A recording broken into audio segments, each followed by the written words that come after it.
तेज बारिश हो रही थी और स्कूल जल्दी छूट गया। बाकी बच्चे जल्दी जल्दी घर जा रहे थे, लेकिन आरव अपने दोस्तों के साथ एक पुरानी रहस्यमयी लाइब्रेरी की तरफ चला गया। उसके साथ थे उसके दोस्त रिया, कबीर, मीरा और रोहन। जैसे ही वे लाइब्रेरी के अंदर गए, वहाँ एक अजीब सी खामोशी थी। हवा में धूल उड़ रही थी और हर चीज़ बहुत पुरानी लग रही थी। रिया ने धीरे से कहा, मुझे लगता है यहाँ कुछ तो गड़बड़ है। तभी आरव की नज़र एक पुरानी टूटी हुई अलमारी पर पड़ी। जिज्ञासा में आकर उसने उसे खोल दिया और अंदर एक चमकती हुई किताब रखी थी। किताब जैसे ही उसने हाथ में ली, वो हल्की हल्की चमकने लगी। उस पर लिखा था the magical book of realms. Aarav ने जैसे ही किताब खोली, अचानक पूरे कमरे में तेज रोशनी फैल गई और फिर एक रहस्यमयी आवाज़ गूंजी, जो भी इस किताब को खोलेगा उसे 3 दुनियाओं का सामना करना होगा। सभी दोस्त डर गए। मीरा तो पीछे हट गई, लेकिन तभी उस किताब से एक नीली रोशनी निकली और धीरे धीरे एक लड़की का रूप ले लिया। वो लड़की थी लूना। लूना ने मुस्कुराते हुए कहा, मैं इस किताब की रक्षक हूँ और अब तुम सब इस कहानी का हिस्सा बन चुके हो।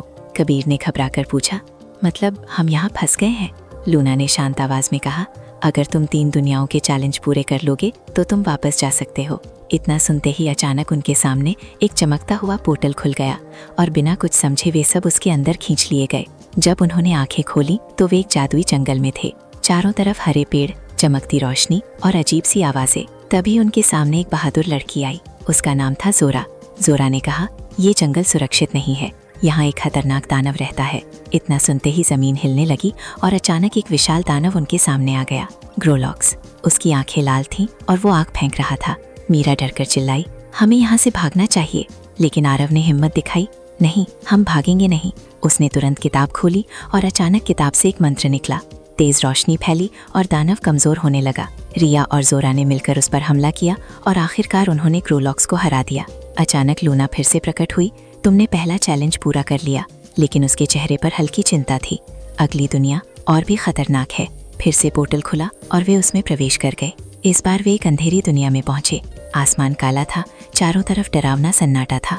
वहाँ उन्हें एक लड़का मिला, ड्रैको। ड्रैको ने ठंडी आवाज में कहा, तुम लोग यहाँ से जिंदा नहीं निकल सकते। तभी उन्हें पता चला कि इस दुनिया पर एक शक्तिशाली राजा का राज है, मॉर्वेक्स। मॉर्वेक्स ने पूरे राज्य को अंधेरे में कैद कर रखा था। अचानक उसने उन पर हमला कर दिया। लड़ाई शुरू हो गई। रोहन ने अपनी समझदारी से एक ऐसा डिवाइस बनाया जिससे रोशनी फैलने लगी। मीरा, जो हमेशा डरती थी, इस बार बोली, अब मैं नहीं डरूंगी। आरव ने फिर से किताब खोली और इस बार एक नया मंत्र सामने आया। सबकी ताकत एक हो गई। ड्रैको भी उनके साथ जुड़ गया। एक भयंकर लड़ाई के बाद उन्होंने मॉर्वेक्स को हरा दिया। जैसे ही वो हारा, पूरी दुनिया में फिर से रोशनी फैल गई। लूना फिर से आई, तुमने दूसरा चैलेंज भी पूरा कर लिया। फिर उसने गंभीर आवाज में कहा, अब आखिरी दुनिया तुम्हारे अंदर है। इस बार वे एक अजीब सी दुनिया में पहुंचे। ये दुनिया अलग थी। ये उनके दिमाग की दुनिया थी। यहाँ कोई दानव नहीं था, बल्कि हर किसी के सामने उसका अपना डर खड़ा था। मीरा के सामने अंधेरा था, कबीर के सामने अकेलापन, रिया के सामने असफलता और आरव के सामने अपने दोस्तों को खोने का डर। धीरे धीरे सब एक एक करके गायब होने लगे। आरव घबरा गया, नहीं, मैं तुम्हें नहीं खो सकता। उसने किताब खोली, लेकिन इस बार कोई मंत्र नहीं था। तभी लूना की आवाज आई, इस बार तुम्हें खुद पर भरोसा करना होगा। कुछ पल के लिए सब शांत हो गया। फिर अचानक आरव ने जोर से कहा, हम साथ हैं, हम कभी नहीं हारेंगे। इतना कहते ही चारों तरफ रोशनी फैल गई और धीरे धीरे सबके डर खत्म होने लगे।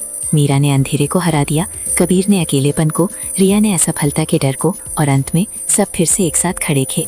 लूना मुस्कुराई, तुमने तीनों दुनियाओं को पार कर लिया। अचानक सब कुछ चमका और वे फिर से उसी लाइब्रेरी में वापस आ गए। अब समझे असली जादू क्या है? आरव ने हल्की मुस्कान के साथ कहा, जादू किताब में नहीं था, जादू हमारे अंदर था। लाइब्रेरी फिर से शांत हो गई, लेकिन जैसे ही वे जाने लगे, वो किताब फिर से अपने आप खुल गई और एक नई रहस्यमयी आवाज गूंजी, नया एडवेंचर शुरू होने वाला है।